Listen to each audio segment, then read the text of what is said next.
Hello दोस्तों। तो आज भूतिया खिलौने की कहानी सुनाने जा रहे हैं। ये कहानी की शुरुआती दौर की घटना आज से 3 वर्ष पूर्व घटी। विक्रम रघुवंशी और उसका दोस्त साहिल ने अपनी एक खिलौने बनाने वाली कंपनी खोली थी। दोनों को बच्चों से बेहद लगाव था। ये दोनों मार्केट में हमेशा नए से नए खिलौने बनाने के लिए जाने जाते थे। विक्रम और साहिल की कंपनी ने एक अलग खास खिलौना का आविष्कार किया था। इस खिलौने की खासियत ये थी कि खिलौना मात्र एक मामूली खिलौना नहीं, बल्कि बच्चों को लुभाने का जरिया था। ये खिलौना बच्चों से बात कर सकता था। उसके सभी जवाब उस खिलौने के डेटाबेस में मौजूद रहते। इसे एक तरह का छोटे रोबोट की नज़र से देखा जा रहा था। ये खिलौना बच्चों के साथ बात कर सकती थी, उनके साथ खेल सकती थी। ये खिलौना वो सब काम कर सकती थी जो बच्चे अपने दोस्तों के साथ करना पसंद करते हैं, अर्थात खेलना, कूदना, उनसे बात करना। उसी दिवस विक्रम की बातें अमेरिका के एक टाई कंपनी से बातचीत हो रही थी। विक्रम ने अपनी कंपनी के इस खिलौने के अधिकार को अमेरिका कंपनी को ऑनलाइन बेच दिया। ये बात उसने साहिल को नहीं बताई थी। अगले दिन मीडिया साहिल और विक्रम से इस खिलौने के बारे में बात कर रहे होते हैं। ये फंक्शन में वो इस खिलौने की टेक्नोलॉजी को विस्तार रूप से समझा रहे होते हैं।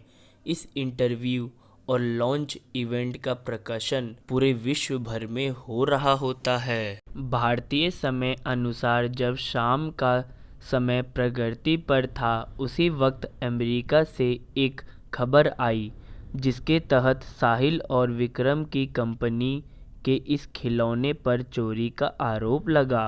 खबर के मुताबिक वो खिलौना का पेटेंट अमेरिका की टाई कंपनी को जारी हुआ है। इसका साहिल को काफ़ी बुरा प्रभाव पड़ा और उसने सुसाइड कर लिया। इस खिलौने को बनाने में उसने काफ़ी मेहनत करी थी। वो पैसे से इंजीनियर था, लेकिन इस सदमे में वो नहीं रह पा रहा था। अब वो खिलौना की कंपनी की पूरी संपत्ति अकेले विक्रम की हो गई थी। साहिल को मरे हुए अब 3 साल हो चुके थे। विक्रम अधिक रूप से काफ़ी मजबूत हो चुका था। उसकी शादी भी हो चुकी थी। साहिल के हिस्से का भी उसने भुगतान करने को मना कर दिया था।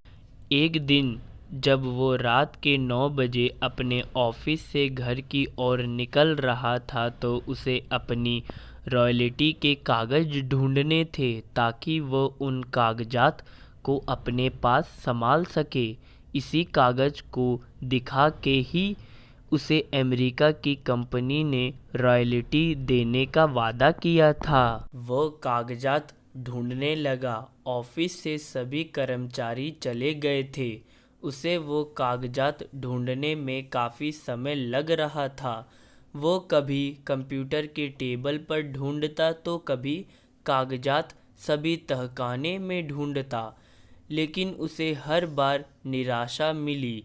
उसने कागजात को ढूंढने के लिए हर दिन अपने ऑफिस के कार्य के बाद प्रयास किया, परंतु हर बार की तरह उसे इस बार भी मायूसी का सामना करना पड़ा।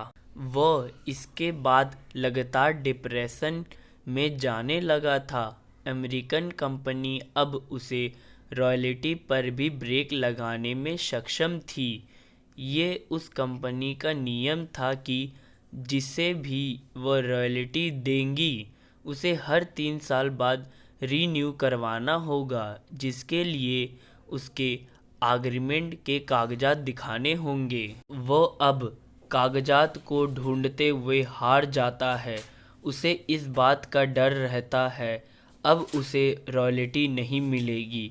उसकी कंपनी में बनने वाले खिलौने भी इतने नहीं बिक पाते थे कि अपने घर का खर्चा भी संभाल सके।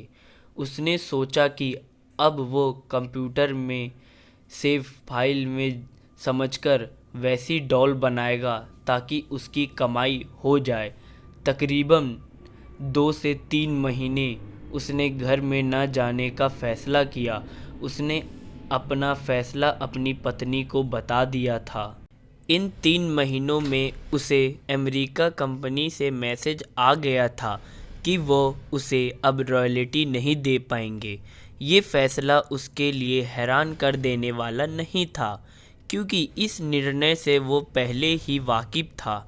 अपनी कड़ी मेहनत के बाद उसे अपने कार्य पर सफलता मिली।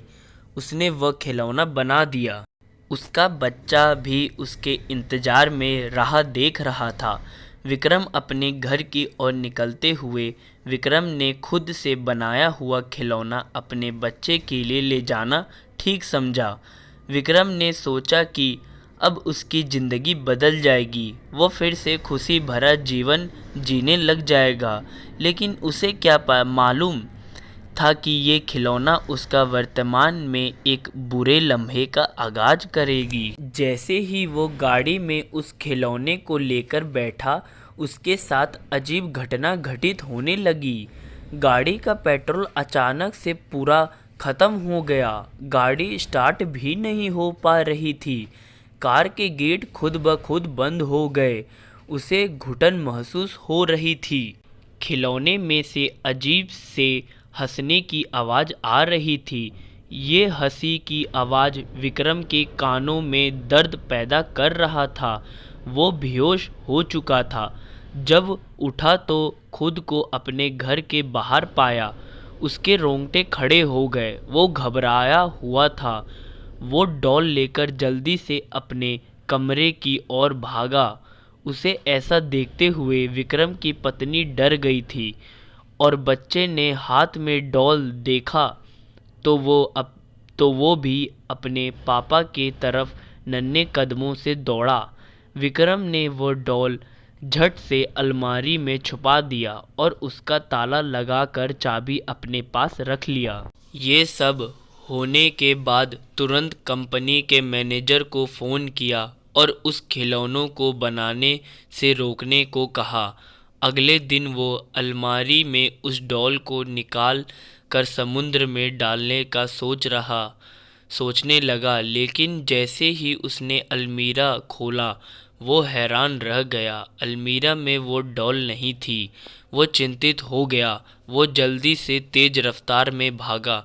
वो अपने बच्चे को ढूंढ रहा था। उसे जो डर था वही हुआ। उसका बच्चा उसी डॉल के साथ खेल रहा था।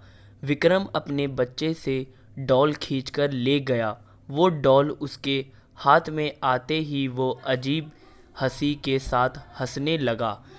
मेरे से पीछा नहीं छुड़ा पाएगा विक्रम। मेरी मेहनत को तुमने चंद पैसों के लिए बेच दिया। ये आवाज़ किसी अन्य की नहीं बल्कि साहिल की थी। विक्रम काफ़ी भयभीत हो चुका था। उसने वो डॉल समुद्र में फेंक दिया, लेकिन इसके बावजूद साहिल की आवाज़ सुनाई दे रही थी। ये आवाज़ उसे पागल कर दी थी। उम्मीद है ये कहानी आपको कुछ सीख देने के काम आई होगी। लालच बुरी बात है, हमेशा लालच से बचें। धन्यवाद। अगर ये कहानी आपको पसंद आई हो तो लाइक और सब्सक्राइब कर दीजिए।